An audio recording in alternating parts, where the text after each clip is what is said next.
Good evening. Why AXA? AXA is a global leader in financial protection, engaged in three main lines of businesses. So we have protection and health, we have savings and asset management, and property and casualty. So when we say protection and health, we are specializing in income protection or yung mga life insurance, no? So meron kami mga ganun. So sino nga ba yung mga dapat merong income protection?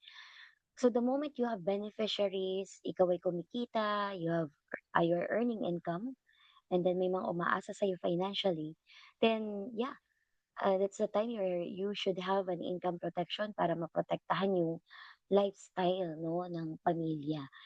So it's not about getting a life insurance that na merong death benefit, no? It's about you get insurance because meron pa ring magpapatuloy ng buhay even if you are no longer around. No, we also have health.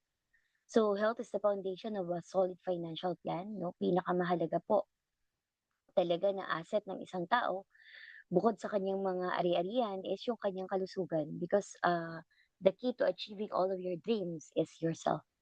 Kaya dapat healthy ka, no? Ikaw dapat ang mahalaga, no? And then we also have saving and asset management. So we have products, no, na tumutulong para po ma-develop yung habit of saving, no? And nowadays, savings is not enough, no? Kasi hindi naman diyan nag-grow yung money, it doesn't counter inflation. That's why having a investment, no, ay mahalaga lalo sa panahon ngayon. But not all people are knowledgeable about investing. So dito, we help our clients to develop the habit of saving and investing, and at the same time, they are protected, no?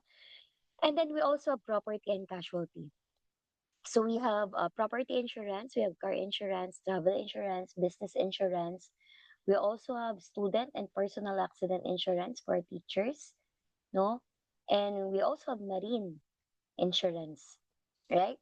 So all types of insurance meron po tayo dito. Even yung mga construction bonds, no, years bond, mga CARI, no, we all have that. AXA is a global leader in financial protection. We are available in 53 countries across Europe, North America, and Asia Pacific. We have been in the industry for more than 209 years already, no, and we have been recognized as the best global insurance brand for 10 consecutive years. We ranked number 48 as the best global brand in 2020 and number 2 most responsible insurer in Dow Jones Sustainability Index. So, ibig sabihin talagang nagbabayad ng benefits si AXA. In the Philippines, we have a strong partnership with the strongest bank, which is Metrobank. No? So, we are available in Metrobank and Bank PS Bank for bank assurance. So, may mga advisors dyan. The difference sa amin, sila, syempre, available sila during office hours. No? If we will be your advisor, definitely, no, we will be there for you any time of the day. No? As long as ma-accommodate ka namin, no, we can respond and we can help you. No? Aside from that, hindi rin kami contractual dito. So, most probably, no, nandito pa rin kami kahit ilang taon nang lumipas. Right? Yan. So these are the countries where you can find AXA. We have America, Europe, Middle East, Africa, Asia Pacific, including Philippines. No? Ayan. So these are the basic needs, no? Our financial needs, no? So nahahati ito sa expected and unexpected needs. So for the expected needs, no, nandiyan yung it's about building your wealth, no? So it's about saving for the education of the kids, planning for your retirement, or simply, no, saving for your or investing for your major investment, such as owning your dream house, dream business, no, or yung dream travel destination mo. So for the unexpected needs, no, ito naman yung mga needs na aware tayo na talagang mangyayari. It's just that, no, we don't know exactly when, no, ito mangyayari. It's not a matter of if, it's a matter of when, no? For example, yung income protection, accidental disability, no? And death can happen anytime. Wala namang makakapag-predict, no? 'Di ba? Kasi kung may alam ng mga tao yan, definitely wala nang naaksidente, wala nang namamatay, right? So this is an unexpected need and it's very important to prepare for this because once na may mangyaring gano'n, definitely there will be a financial impact to the family, 'no? Yung accident 'no, lalo 'pag may disability at yung breadwinner yung maapektuhan definitely, 'no? Sino maghahanap buhay para sa pamilya?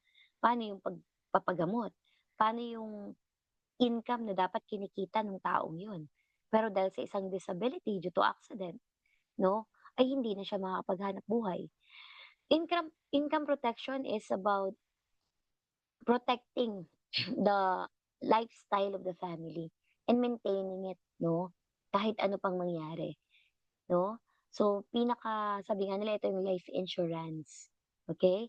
So, you can be confident that whatever happens to you, the financial stability of your family will be secured 'no. Next is health 'no, so you don't have to worry about how expensive it is to get sick 'no. 'Pag meron kang medical fund na nakalaan, whatever happens, magkasakit man 'no, siyempre hindi natin alam kung anong klaseng sakit 'no, ang puwedeng, magkaroon tayo.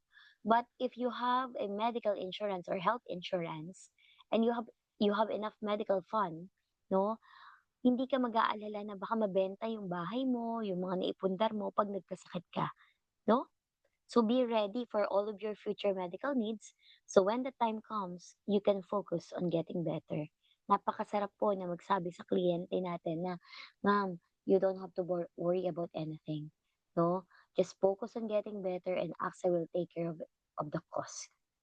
Ilang beses ko na po yung sinabi sa mga kliyente ko and napakasarap po sa pakiramdam nun. And then we also have the lifestyle protection. So, padami ng padami po yung mga naaksidente, nasusunugan, yung iba po nag-travel sila 'no, dun sila nagkasakit or na-delay yung kanilang flight 'no. So, lahat ng yon ma'am 'no, sir 'no, if you will be availing a lifestyle protection such as car insurance, travel insurance, property insurance, and business insurance 'no, you will be protecting your lifestyle, right? So, among all of 6 financial needs, what do you consider your top 3 priorities right now? Kung ano yung mapipili mo, 'no, we will be basing yung ating, recommended solution, 'no? So, kung ano yung priority mo diyan, yung top 3 mo, dun natin ibabase ano ba yung suitable financial insurance or financial plan para sa'yo, right? So, today most of our clients kasi they choose 'no, yung health 'no. So, we will be tackling health, right?